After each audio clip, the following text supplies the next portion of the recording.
I am, don't take me wrong, I am, but I'm more into the story itself. So, for instance, now I'm writing a story about a project that is in Bali of two girls that they are trying to do a book with the stories of people living in Bali from outside Bali, but respecting Bali, not going there and trying to build something else, that you arrive there. And so these kind of stories are the ones that are more connected to me. I'm more social, let's say. I'm like, well, this crying type of stories. Hey, it's already started. Welcome to the Pay Me and Plane Tickets podcast. Happy New Year, everyone. I'm your host, Jelani, and today I have Inma Buendia, who is a lifelong writer, a lifelong creator, but right now, and for the last upwards of a decade or more, has been the editor-in-chief of Openhouse magazine. And for those who may not be as familiar, I like to bucket it as it's a architectural design lifestyle kind of new venture magazine that has captured my attention and captured the eyes of a ton of individuals. So welcome Inma, who's been running it. Thank you. This is my 10th year in the magazine. I arrived to Open House in 2015 and at the end of 2015. So yeah, this is my 10th. And it arrived, the project, although it started right a bit earlier than that because the owners, Andrew Trotter, who is an architect, a designer of architecture, and Mariluz Vidal, who is a photographer, were living together in Barcelona.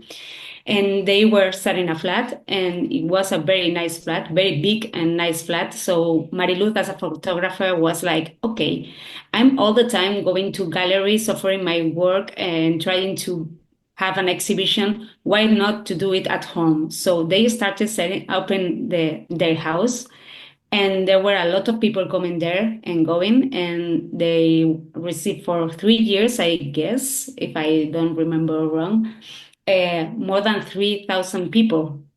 They passed by there. Yeah, they were hosting not only exhibitions, but dinners, concerts, a lot of cultural activities. It was almost all of them were for free, except for the dinners. You have to pay the dinner, but the rest but it was for free.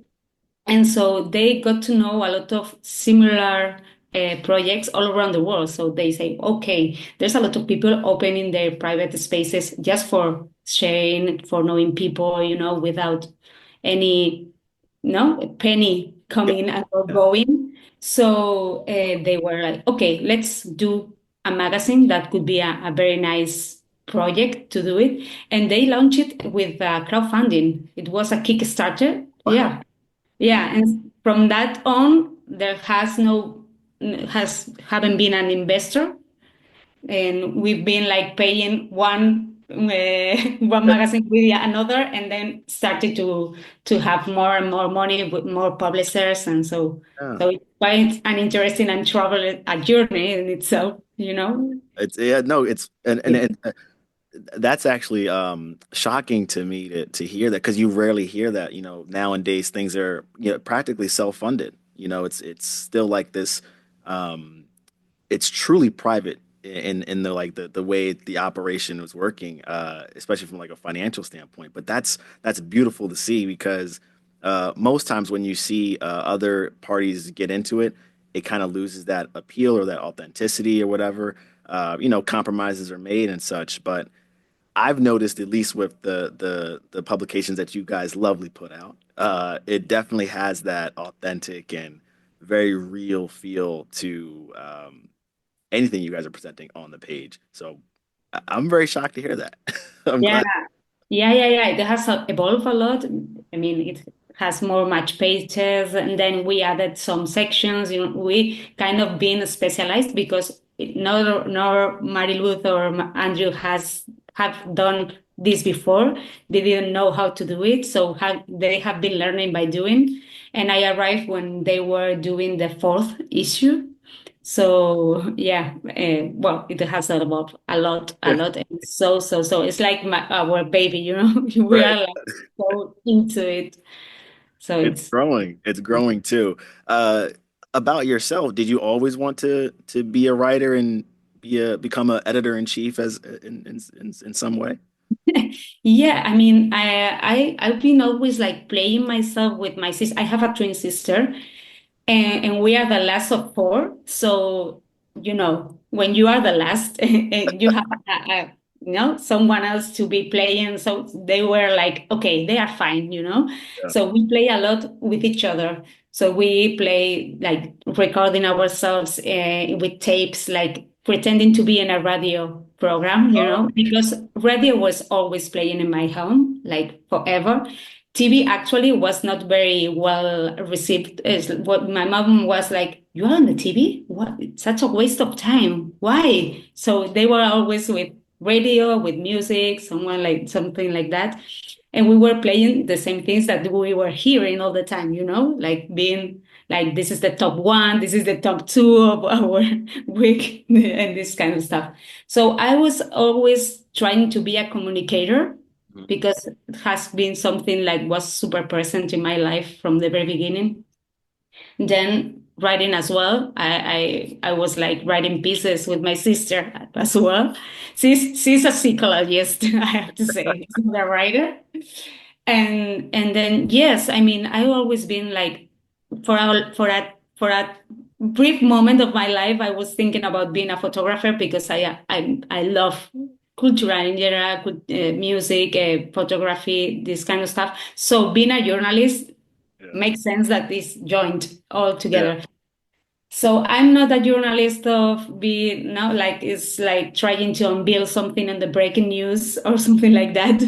I'm not that person, but I'm most on being like in films, in cultural, in traditions, in travels. Storytelling is my motto, I think. I always been like trying to capture stories, like interesting stories. And I was always trying to be friend of someone from outside my hometown to being able to know this city, through them. So yes, more. Uh, with your Moxie, do you kind of seek out certain stories, or is it more spontaneous? And like, how do you kind of determine which story kind of moves you to write something about it?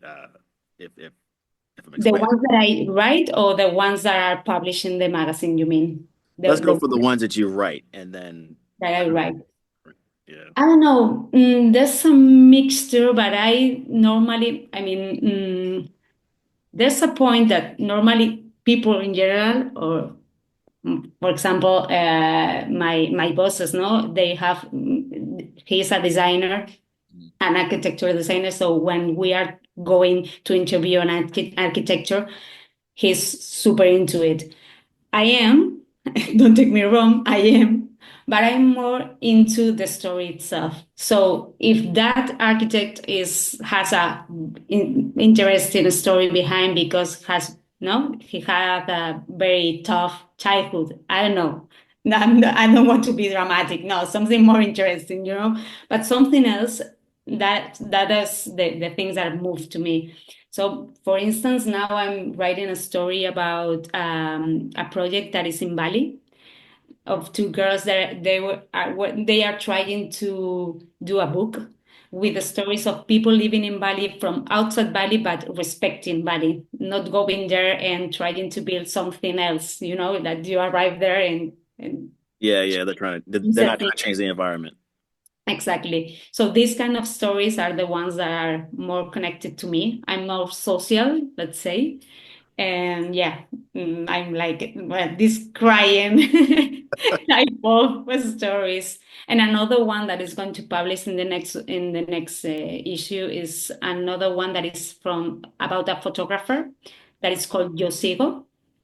I don't know if you know it. He's from Spain, but he's super well known in Japan because during the COVID, as a Korean, well, in Asia in general, in this case, He's now in Japan with an exhibition, but it started in 2020 with a Korean company that called him because they wanted to do an exhibition there. But everything was closed because of COVID. So the only things they can go to were museums and so in Korea. So he is a celebrity there.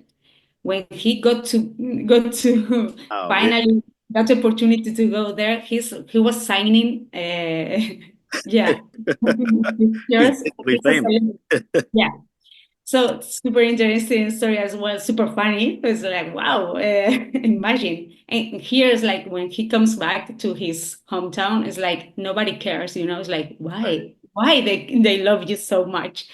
It's like this story of it was Sugarman, you know, the film of Yeah, Sugarman, yeah. the same. So, So so this it's the same sort of like interaction. It basically, he's this individual's known for their in this case the photographer, the pictures and the photogs, and they love it over there, but they're used to him in his own home, mainland.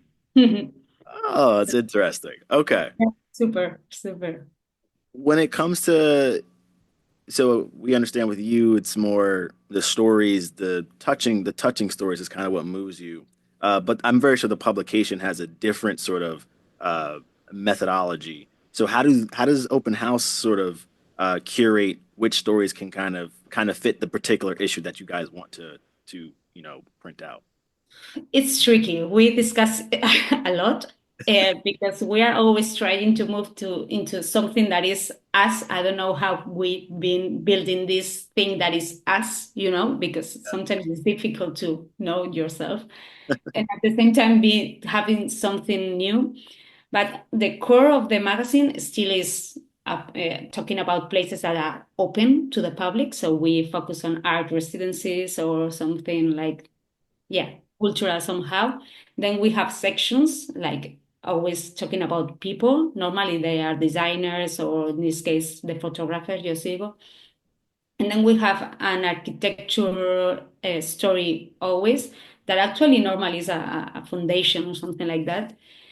And we are so focused in my boss Andrew Trotter will say that no, this is not true. But we are normally focused on brutalist, rationalist architecture, and this kind of stuff, like very clean, very like straight lines. Right, right, We jumped into other stuff, but our photographies and our images are always super super clean and super straight. You will never have a picture like in diagonal. I don't know how to say it. Everything has to be so straight. So normally we try to separate the things between summer and fall in here in Barcelona because obviously around the world will be different, but it's our way to define which now and which story in the fall. So we try to have the mood board and see which stories are more because of the light, which are more in the same mood and which not. Apart from that, we try to have the most to balance people super known with something like more like the story of Bali that I told you that is not very known. The people is not known behind that, but it's an interesting story. So it's quite a balance. A balance. okay. Yeah. So it's a balance, it's seasonal, it does depend on kind of what is needed to be highlighted in that particular season. So that's kind of what goes in and out in sort of the issue curation process. That's kind of what I'm naming it. What we try to do for sure is to have something timeless that you have this volume and 3 years later you open it, it's like, wow, this story is still no, it's not attached to the moment. It's not something that is happening now and will be passed in the no in the future weeks, something like that. Sometimes happens that I have this email that is all the time receiving proposals, and there's a lot of people not understanding that we don't publish something that is attached to the moment normally. At Yeah. least in the printed magazine, we use the website for that. Oh, okay, understand. So I like that you said it's the stories that you guys choose to highlight. It has to be something timeless so that at a later date it still can remain relevant. Some of those points can still kind of either relevant or at least reflective. Um, I actually get that same feel when I pick it up. You know, even if it's a few months later or even a few years later, I still can kind of connect it to that moment. Um, yeah, are there any stories that you published or that the magazine has published that really touched you, where you kind of can remember and say, yeah, that was a good one. That one got With this nervous now, I don't know. Let me think. There's a lot of them, but I'm like my mind is in white right now. A lot of them, but let me check the last issue, which I was. Ah, You're good. Wait, wait, I can say wait. all. Wait, let me check it because I'm like I don't remember nothing right now, you know. But I don't know. I'm always thinking about the one that I'm writing, you Right. know, at the moment.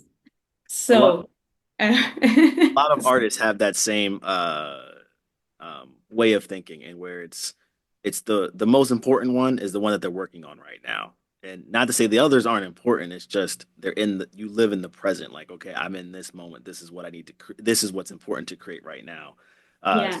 Yeah, recalling is always No, and there are some stories that has been super important to me, although I'm not the writer of them. For instance, we got the opportunity to interview Graciela Iturbide, a photographer very known in Mexico, which is quite old at this time.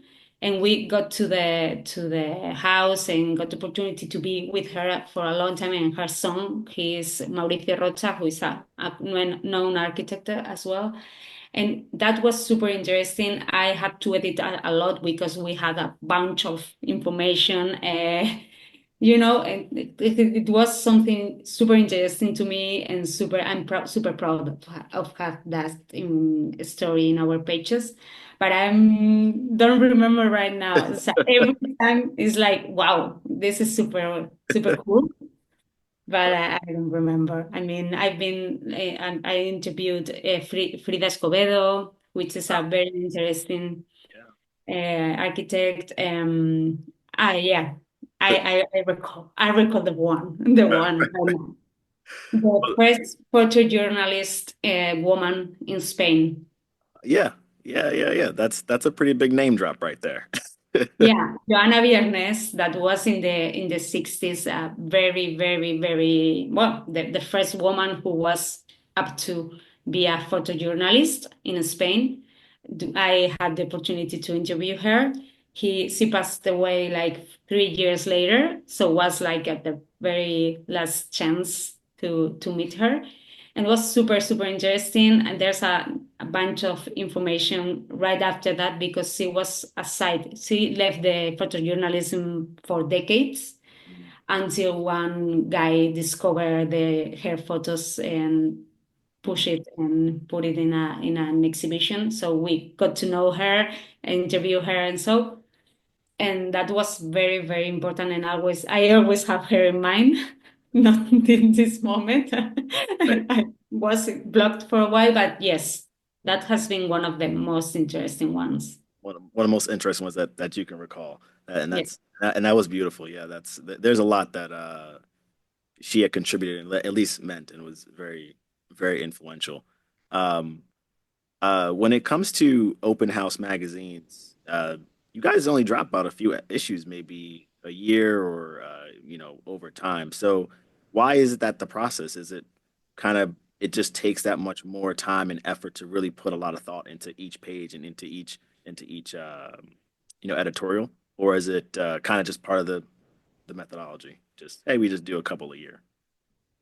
We do a couple, we are always thinking about doing more per year because it will be nice. And we have such a big quantity right now of, Yeah. no? possible stories. At the beginning, it was tough to find something, and now we have a lot of opportunities and offers, and so on.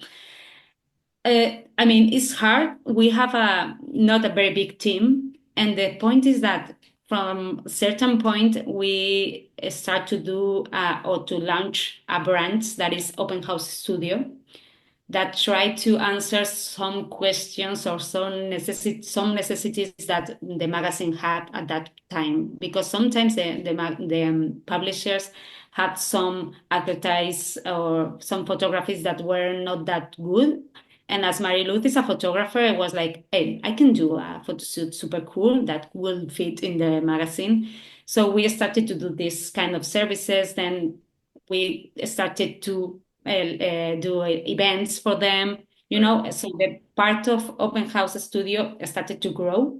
Yeah. So part of the time is being in the magazine, but most of the time is working as a service and as an agency to for other companies. And yeah, I mean, sometimes doing the magazine, coming back to the magazine, I mean, dealing with so many collaborators, it takes times. We normally have, yeah, a lot of, well, several stories happening. Going there, trying to fix a date. I mean, you can tell, no, with the podcast should be something similar. Sometimes like it seems super easier, no, at the Yeah. end when you see the thing, yeah, exactly. It's like okay, the result is like, wow, this should be super easy. No, it takes time, no, to fix a date, to prepare. Sometimes you get something that is not really the thing you were expecting. So yeah, we normally decide that we are going to go for these stories. Then we manage to do it. Then we gather all the stuff. Right. Afterwards, we see all the stuff and decide which is the line that joins all this content. So we don't have the title or the theme before. We have it right after. See what you're saying. Okay. We Gotcha. decided afterwards. So we decide the editorial line and everything after. Yeah. Then we send to the designer because the designer is not in the team, is not an in-house designer. And then when he comes back with the layout, we start to discuss the layout, which is something that takes time because maybe Marilu, this who is the photo editor, is like, we have to start this report with with this image, and Andrew says, no, no way, it's horrible, you know. It's not horrible, but you know, it's not the much more most Uh, uh, impacting or no yeah. one of of the whole report. So it's like we are all the time like discussing this, which is a fun part. The good part. Yeah. Also tough and always takes more time than we expected that part. Yeah. I got you. And yeah, it basically, yeah, the process is very involving and the end result looks beautiful, but there's so much that goes into actually like, kind of making that sandwich. Uh, Exactly. it's what it's done in the dark and then it finally comes to the light. Like you finally get to kind of see the work finally shine. So um you did mention you guys, and I've noticed you guys do host events for particular issue openings or even for the studios or whatnot, or with the collaborators. And I've noticed that each event is almost uniquely presented. It's always done with sort of uh, reflective of whatever the event is. So what's your thoughts on sort of the event process? How does that work for it with your sort of you know, No, it started somehow like open house project before being a magazine. So Marilu and Andrew got this knowledge of yeah, doing this kind of events like very naturally. I don't know how because I think I'm the worst person like doing this kind of stuff. But yeah, I mean we always did and always had been doing a launch event of the magazine. So at certain point, there were some brands that were wanted to be joined to be part of that. And normally we try to give it a narrative. And normally it's linked to the magazine. Normally, if the magazine, the last one was turning life into a work of art, we try to reflect that or do a conversation reflecting on that with people that has been part of the magazine. Maybe we invite some of the feature people or studios or whatever that is in the magazine. So we try to wrap it into the same narrative or something. Yeah, that is what it's not something like that. It's like that. I have to say. Right. It's definitely another involving process, but it does touch whatever you guys are trying to release. So in this case, I know there's an event for each issue release. So what Mhm. sort of the theme of that release is, that's kind of how the event will follow. Yeah. Um, when these events are taking place in different locations and such, we do talk travel. Are there any particular locations you guys prefer that's memorable? Yeah, I mean, yeah, for sure. In April, there's a fair, very important fair of furniture that is Salone of Mobile in Milan. We always go there. We always try to go there and have a lunch party. We always go and cover for sure. And we normally, the last year, I think was the last, I'm mixing because I've been so many times, but we joined with Henry Timi, that is a gallerist and an artist that has a very beautiful place there. And so we get there and do a lunch event with him, presented the content and have a fun with the people there. And this time we are, well, I'm not the person who normally deals with this kind of events, but we are going to do something as well in a gallery for sure. We will have some details very shortly because it's now almost, it's like in April. And yeah, we always go there and we always go to Copenhagen normally, another fair that is 3 days of design in June. We always go there. This year, probably we are working on going to New York in May. We want you down here. We miss you. Yeah. And most probably at the beginning of February, we are going to Mexico because, yeah, there's a design week. Design weeks are our motto. We are going from design week to design week. Right. And yeah, we will probably go there and also do a presentation, something like that. Oh, And also covering the the, theme, let's the go. event itself. Yeah. Got you. Yeah, no, there is a design week in Mexico that's happening in Mexico City that's happening in February. Fully Yeah. aware. Yeah. Outside of, work and I guess the, demands that it brings, do you yourself get time to take off and go other places and sort of get a little bit of a relief? Or travel is not always taking a flight. It can always just be being home. And Yeah, before starting in open house, I have to say I had more long travels than now. That normally are part of my job. And now I travel maybe to south of France that it's close to Barcelona, or maybe the Balearic Islands that are a paradise super close as well. Or visiting my hometown because I'm living far far far 6 hours by car away from my hometown from Bilbao. So yeah, I do not travel lately that much far, although I enjoy it a lot. But from when I was younger, mm, I've been traveling quite as much as possible. All my savings were to travel. You know, I had no savings because all the savings were for that. exactly. That's a good way So to spend it. I'll give you that. yeah, because why to save money if you can travel? It makes no sense. Right. If I may ask, when in the younger years, where were you traveling to? Because it's much easier to travel in Europe than it is Yeah, exactly. Yeah, my first big travel, let's say, was with Interrail. I don't know if you know it. It's a yeah, flat ticket where yeah. you can. like go with the train everywhere. So actually well, it was my first year of university, and my friend Rafa told me that he had two tickets, but one was a fake. Oh no, It is more than 20 years ago. I think I can tell you're it will good. have dark consequences. Right, you'll be fine. So it was like, there were no quick QRs or something like that. It was at that time, it was the 2000s, you know, Right. there were like, you have to have a very good printer and go and take the risk. Yeah, took the risk. It was worth it.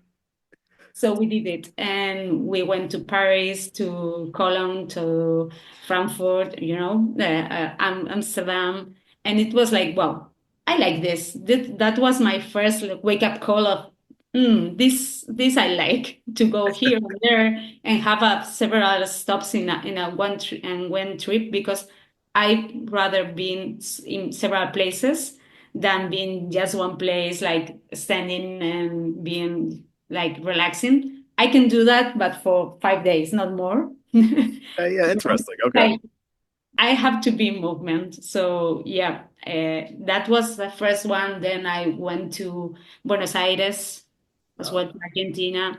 okay. That's a while away. It was so quite far. It was right after, like 2010, right after the bank freeze, Gotcha. and Yeah. you can feel that. It was like, wow, people is so worried. There are empty areas, something like the energy was a bit low, but it was super interesting. You can feel how big was that city at certain point in the past. You can feel in the facades. I don't know if you were. I Did have you? not visited, but I've heard beautiful things about Buenos Aires. It was super interesting. And then, as my motto is movement, one of the big trips I also made was like I was invited to a marriage in near Napa Valley in Fideltown, I don't know, in California. Yeah, yeah, yeah, yeah. So it was like, okay, I've never been in New York, so I gone to New York, then to Las Vegas, then to San Francisco, and then to the marriage. Wow, Yeah. that's a true hop. You basically did the country. Yeah, totally. It was like, yeah, why not? So I did that. It was like super interesting as well. Las Vegas for us, in Europe, we are not like that for sure. Everything was like, wow, this is so strange. But I can't avoid to watch all this. Like, what the fuck, no? Yeah, and San Francisco was super interesting. And Uh, obviously New York is like, wow, you are missing it already in the flight back. It's like, I want to go back again. Stop it. the energy is real. It's very raw here in the city. But I would probably say it's no, it's closer to like a Tokyo or a London in terms of just there's everything you can do is within the four walls. Yeah, You know. totally. Wow. Totally. Actually, Tokyo is in my pending bucket. I wanted to Yeah, be, yeah, wow. It's just like, it is. yeah, I've been like trying to find the moment for years now, but I have to do it. I mean, yes. At this point, I feel peer pressure to go to Tokyo since everybody's going there. So maybe Yeah. you're feeling the same way. Yeah. Yeah. Yeah. Totally. So, what's next for yourself, and Open House at large? Are there some big projects, or perhaps for yourself, writing stories that I know you mentioned the story earlier about the two in Bali, but what's next for kind of yourself and Open House? Open House is going to have a very interesting full year of events, and so we are trying to figure out how to manage all that. It's too much. Right. As I said, we are going to be in London as well.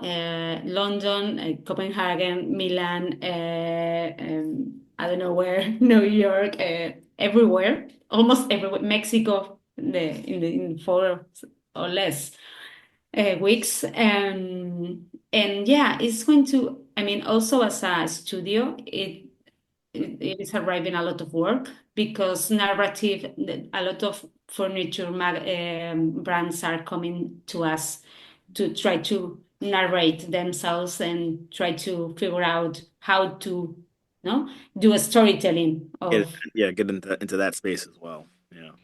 And so we have a lot of things that we've been thinking about launching for years now. Like this could be the next step, this other could be another step. But I don't want to mention it now. You will find it because we will love to be an editorial and have more I don't know, books, because we launched a book some time ago during the COVID. Um, Also, we would love to have, as I said, more editions of the magazine, or maybe other stuff, talking about other stuff that's on the site as well. Maybe selling, because we have several objects selling in our website, like pajamas, like blankets. So maybe full that part. So it's here and there. We will see which part is going to win this battle. It's like going for that. So yes, and myself, I'm launching, related to narrative, another thing that is called La Deriva, that is called drift. Wait, say it again one more time. La Deriva is Okay. drift in Spanish, and it tries to do a narrative for projects for people who are launching something and don't know how to manage with words, because there are people that are so scared of words. Yeah. That And yeah. that's wonderful. Okay, so with the editorial side, or with the magazine, there's a few different avenues you guys are going to be experimenting in, or at least expanding in. And then for yourself, you are starting kind of this, what would you call it, a project or kind of a new venture in a way, to kind of explore how to pronounce it again? La La Verida? deriva. La deriva. La Yes. Deriva, meaning drift in Spanish and Mhm. collective. I like that. Beautiful. Yeah. Yeah, I like to also, to delve into a storytelling way where you can like sell something without selling it, just telling a story and interesting story. And I like to, I mean, the motto and the tagline is like the drift and the destination of the story. So it it is kind of linked I like it. to this conversation, no? To traveling, to have a journey, to, you Yeah. know, to That's see where are you heading to. yeah, getting back to the heart of storytelling. Exactly. Even if it can move somebody into a particular decision or a particular feeling, that is something that I think is needed in Mhm. that space. And I know many different sectors could use that, whether it be the furniture, the architecture, even travel to a certain extent. It could use that type of Mhm. storytelling. It could use what you're envisioning. So we're looking Mhm. forward to it. Mhm. Uh, Here at the podcast, we know that you have a long day ahead of you. Yeah, as you stated, there's lots going on. So we like to sort of end with these pay me in plane tickets questions to kind of see where you land on the spectrum. So let me know if you're ready for the pop quiz. Okay. Go ahead. Let's go for it. Now, you're very well traveled, even though it's kind of slowed down a bit with the magazine. But if you had to be paid in plane tickets, which airline are you choosing? Wow, airline. Wow. Uh, I don't know. I mean, with Emirates, I have to say I travel so comfortably. But I don't know. I think that is, for me, is doesn't matter. I mean, it matters. It Gotcha. matters. It could be a pain in the ass. No, Yeah. especially the small, no, the Yeah. small flights that are like cheap and so. But for long travels, I don't know. I don't want to be like with this or with that. I'm fine for You pick now. whatever it is, you're fine with it. Yeah, the destination is the important part. I like that. You're like, I'm not so focused on the how you get there. It's just more about getting there. But I Mm, guess for kicks and giggles, it would be Emirates, I guess, is pretty nice. And and you're not alone on that. A lot of people love Emirates, so yeah. not by yourself. When you do travel, is it an Airbnb? Would you stay at an Airbnb or a hotel? What are you feeling? It depends on the company and the aim of the of the Right. travel. You know, I mean, for work, I would rather stay in a hotel because you have everything like more easily, Exactly. probably. And then maybe with my partner, for sure. I mean, there's a different experience. But for a group of friends, maybe I would choose Airbnb. Actually, I've been choosing Airbnb for a long time for that reason. And actually, lately, I'm choosing and I'm exploring the idea of home exchange. I don't know if you Yeah, know. I just recently learned about home exchange. So that's basically um, you can stay at somebody's house and they can stay at your place, right? Yeah, and it doesn't have to be at the same time. Okay.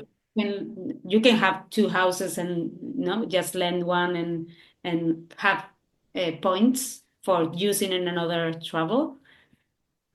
and Okay.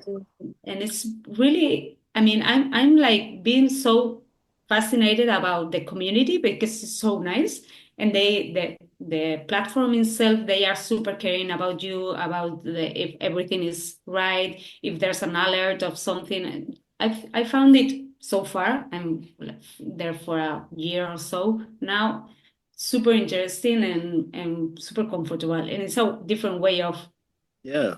traveling and knowing the places, because you are in the middle of you don't know where, and like living the real life of people. Yeah.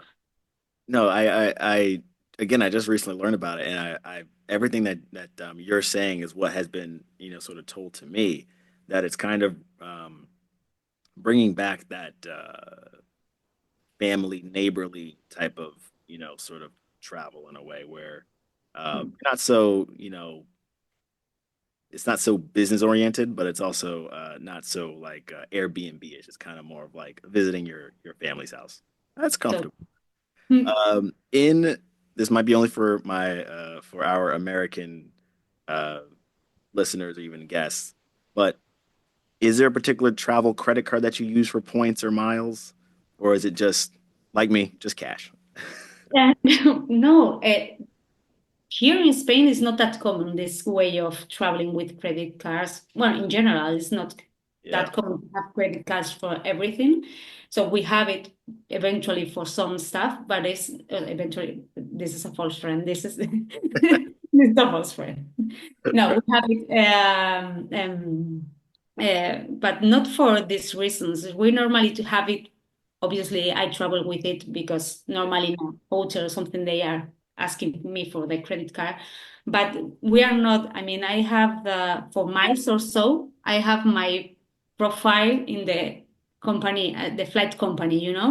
I'm not having the card itself, or we are not doing this stuff. Yeah, but I do have some cards for travel because they are not charging me a percentage gotcha. by no for any of the transactions I made. But because normally my common card that I use in my traditional bank here in Spain, they are charging me all the time if I travel. Travel Uh, out. Yeah, yeah, a that's. percentage. So I have N26 or Revolut. I don't know if you know it. I've heard of N26. I've heard of N26. Yes. Revolut is the same, but it's a Spanish that I have the two of them to travel because they are not charging me. It's my way of saving and traveling, and so, but it's not a matter of credit or miles. It's another kind of Wait, reason, yeah. but It's a better alternative instead of using your debit card.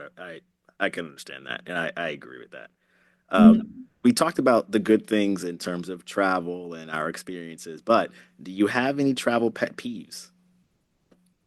yeah, of course, more than I can recognize myself.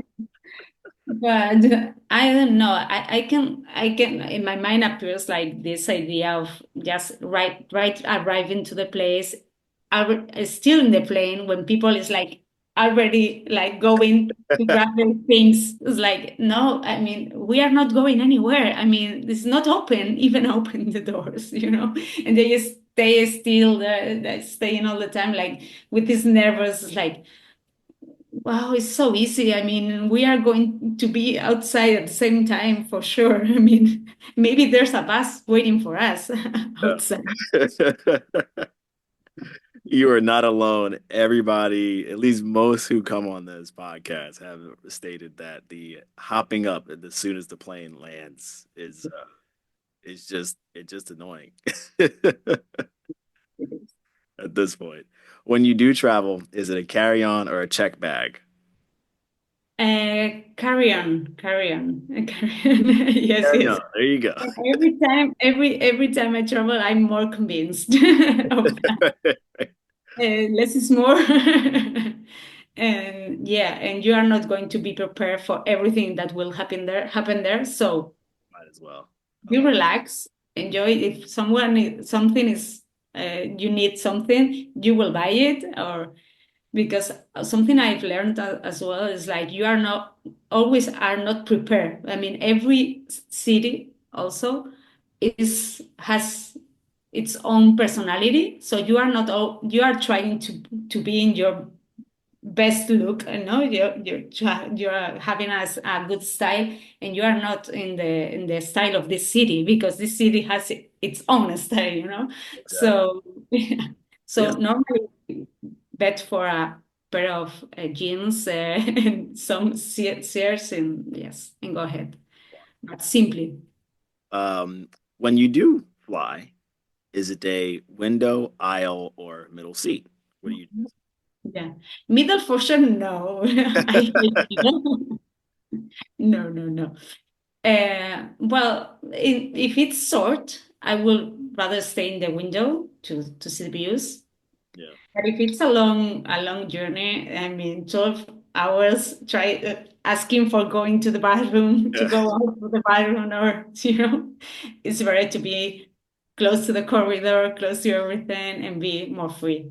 That's good. Yeah, I'm right along with you. The aisle is much more freeing, but the window, it's when it's short enough and it's comfortable, it's Yeah. quite a Yeah. dream. And you can have the head over the window and be more relaxed. That's very true. Okay, so this question is one of the challenging ones. So, if you had to travel to one location for the rest of your life, where would it be and why? So you can live wherever you're living. You only can travel to one place. That's it. Okay. Yeah. Well, but my family can come to me. So Right. Now yeah. there is a cop out answer, but I let some guests struggle for a minute. No, I would say, I mean, if I could say just continent, I would say Asia because it's really unknown to me. As I said, I have this pending thing of going to Japan, but also I've never been to Korea. There's and I feel, well, I can bet that it's a place that you will never end it. It's like it's never ending story. There's always something happening new. No, so and as my boyfriend says, he says like you never you don't see a movie until you see it twice, because That's unless you see the things more than once, you don't see the things really. You right. can recognize it, but you don't see it. So, no, the more you are going to a place or visiting someone or knowing someone, the sharper, more details you can capture. So, yes, for me, it's not a problem. I will go there as many times I can go for the rest of my life. I'm not that young, so the rest of my life is not that much. So no problem. The Asia would be sort of a place you would just want to travel to and explore because it's the never-ending exploration. And I do agree with your boyfriend's point that the double take, the second read, the second watch in a movie or anything is definitely when you're able to pick up a lot more of the smaller details than you did in your first go around. So I can agree to that. That's a good way to live. It's a good way to live. I want to, I tell him that Give him I a want thumbs up on that one. Uh, Ema, so where's your next flight to? Where are you flying off to next? Yeah, I'm going to Mexico, I guess. Oh yeah, To the yeah, designer. Yeah. yeah, exactly. So the first week of February, I think I'm going to be there. We are like arranging the last details, but it's quite sure. I mean, I'm not telling that I'm going with that because I don't have the ticket yet, but I'm going. I'm actually going. Yeah. So that's my next one that is in a couple of weeks. So Exciting stuff. Mexico City is a favorite of mine, and I know it's going to be even that much more wonderful with the team and everything you guys are showcasing. It's going to be a very rewarding experience, and I can't mhm. wait to hear all about it. Yeah, But so it's nice to go to Mexico is always a good experience. 100%, 100%, good food too. So make Yeah, sure you eat everything. yeah, totally. That's important. That's an important part. Yes. Exactly. Inma, it's been wonderful to have you on, to have sort of your story, also your impact onto the company and the firm and everything that it's the goals that you guys have sort of laid out, also the different avenues you guys are going through, but also what you're looking to build and what you're looking to sort of add to the industry as well. It was special just hearing that and kind of laying it out for all of us because we're all learning. And sometimes I'm on this, I'll host the podcast and I forget there's an audience that's listening too because I'm just learning so much from everybody, and I took in just so much of everything you said in this session. But I want to just give you back your time, let you go enjoy your evening and enjoy the weekend, for that matter. Thank you so much. Thank you for having me. It has been a pleasure and an honor to be here. Of course, I love podcasts in general, as I said, radio, all this stuff. So I'm pleased to be here. And sorry for my English, by the way. Good, you were good.